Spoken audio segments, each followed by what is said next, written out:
Você se sentiria desconfortável em pedir para Deus em uma oração que ele te eleve mais?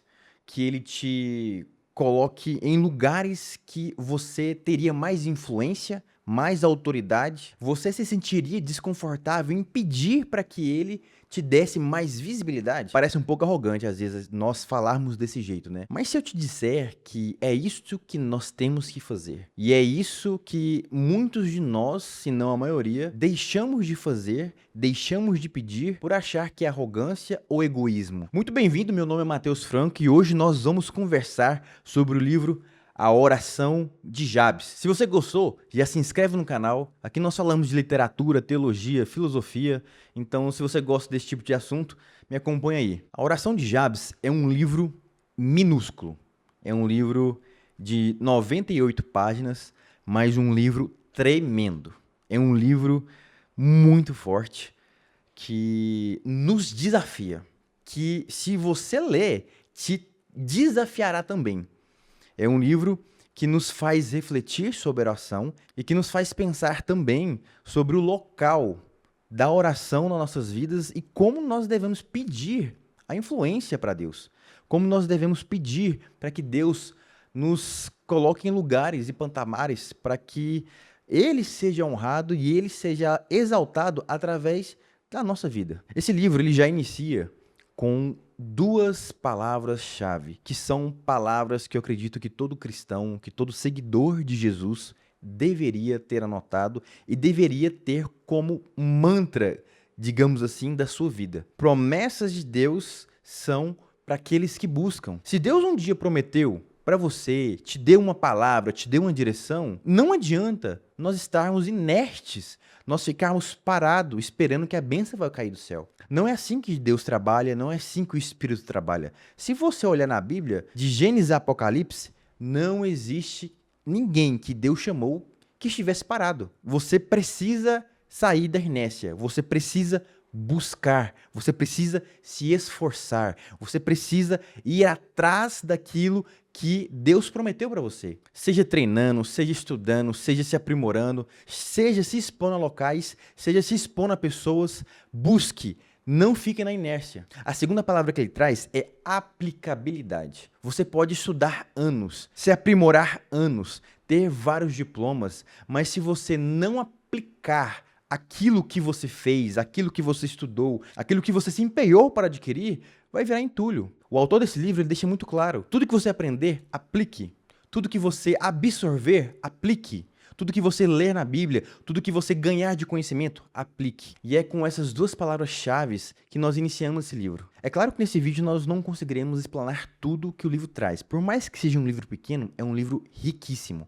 Se você não leu, eu quero te aconselhar e te incentivar a lê-lo. É um livro que te tira da zona de conforto em relação a uma oração e ao relacionamento com Deus. E o primeiro conceito que o livro trabalha e constrói pra gente já é um conceito desconfortável. É algo que ele chama de o arrematador de Deus. O arrematador de Deus seria aquelas pessoas que fazem além do que é pedido, que fazem além daquilo que lhe é exigido, além daquilo que é obrigação. São pessoas que têm um coração disposto a sacrificar e ir além daquilo que lhes é obrigado. O livro é construído em cima de uma passagem de 1 Crônicas. E nessa passagem nós conhecemos Jabes. E existe uma coisa muito interessante em Jabes, que a passagem que ele é apresentado é uma passagem onde existem aquelas árvores genealógicas gigantes. Se você for olhar lá onde está a passagem de Jabes, você consegue ver que antes da passagem, que é uma passagem curta,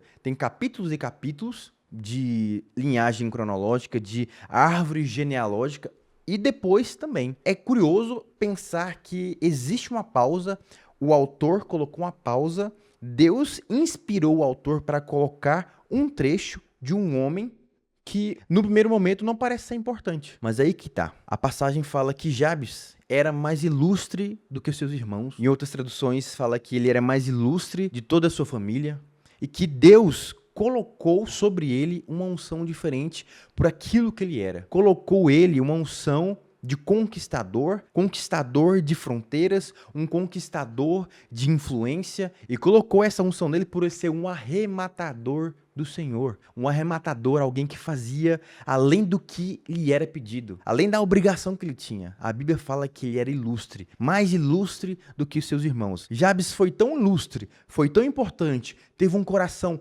tão contrito perante o Senhor, que ele teve um local específico, por mais que pequeno, para ser lembrado, para as suas atitudes serem lembradas. Quantos de nós hoje ficamos paralisados, nem fazemos as nossas obrigações? Quem dirá ir além? Quem dirá andar a segunda milha? Quem dirá oferecer a outra face? Há quanto tempo você está estagnado no mesmo local, fazendo as coisas de forma mecânica, sem um coração voltado para Deus, sem que o seu trabalho seja voltado para Deus, sem o seu ministério estar realmente voltado para Deus, sem que as coisas que você faz para sua família não estejam voltadas para Deus? Nesse momento, o autor ele nos faz refletir sobre nos esforçarmos mais do que a obrigação nos exige. E eu quero te levar a refletir sobre isso. O livro em si, ele começa dessas premissas. A premissa de você ser um agente de Deus, entregar completamente o seu coração a Deus de forma que tudo seja feito com excelência. Com essa visão, nós migramos para a oração que Jabes fez, a oração do pedido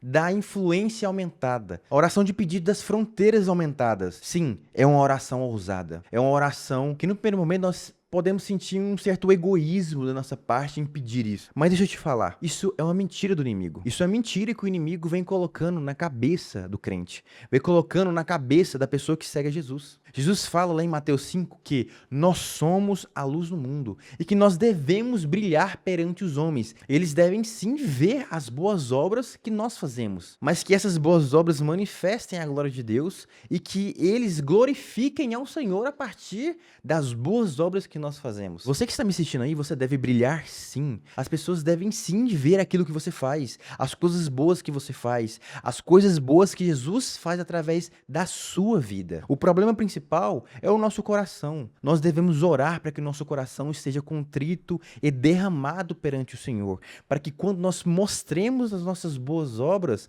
o nosso coração não se desvie, mas que nossas boas obras manifestem ao Senhor e não a nós mesmos. Existe um trecho no livro que eu acho magnífico e talvez seja o clímax e o ponto central do livro, que é um pedido e até uma pergunta. Você já orou para que Deus te levantasse, te colocasse em lugar de influência, de tal modo que a glória e o poder de Jesus sejam manifestados? A oração que o autor nos desafia a fazer é: Jesus, me dê um ministério para ti. Jesus, aumente a minha influência e as minhas fronteiras para que eu seja um agente do Senhor, para que eu consiga pregar, falar dessa misericórdia, dessa graça, para que as pessoas sejam salvas e para que elas conheçam o Senhor. Me dê um ministério para ti, Senhor. Você já orou desse jeito? Você já pediu esse tipo de influência para o Senhor? Você já pediu para que o Senhor seja de tal modo na sua vida que as pessoas consigam ver a manifestação da glória e da graça dele na sua vida? Uma coisa é certa: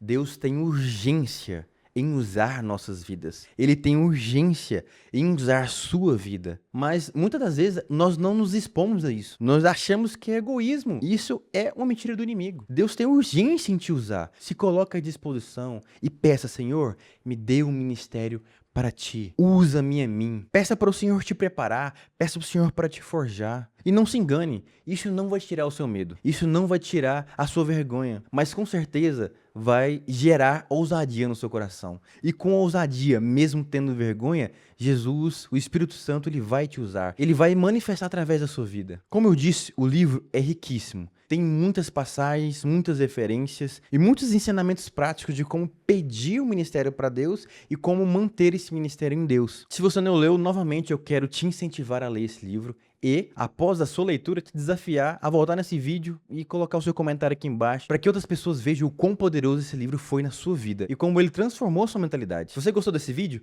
deixe seu comentário aqui embaixo também, deixe seu like, compartilhe com um amigo, com o seu grupo de igreja e até mais.